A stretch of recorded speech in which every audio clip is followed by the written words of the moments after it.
நீங்க இருக்கிற இடம் நீதிபுரம் என்றும் சத்திய நகரம் என்றும் அழைக்கப்படுகிற விதத்தில் உங்கள் இருப்பை சூழ்நிலை கர்த்தர் அடியோடு மாற்ற விரும்புகிறார்.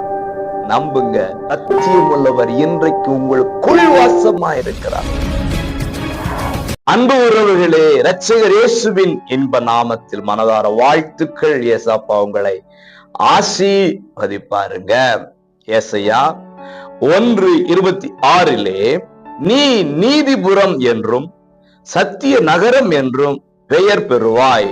அன்புக்குரியவர்களே, நீதிபுரம், சத்திய நகரம் யாருங்க? நீங்க. அப்படி நீங்கள் பெயர் பெறுவீர்களா?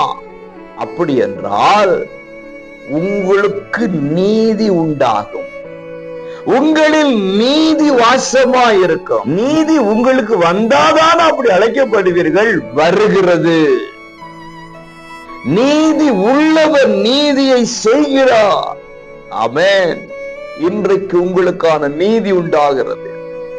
சத்தியம் இருந்தாதான, உண்மை இருந்தாதான சத்திய நகரம் என்று அழைக்கப்படுவாய். ஆம், சத்தியம் கடந்து வருகிறது. சத்தியராம் இயேசு உங்களுக்குள் கடந்து வருகிறார். வேலையிலே, வியாபாரத்திலே, குடும்பத்திலே, ஊழியத்திலே சத்தியராம் இயேசு கடந்து வருகிறார்.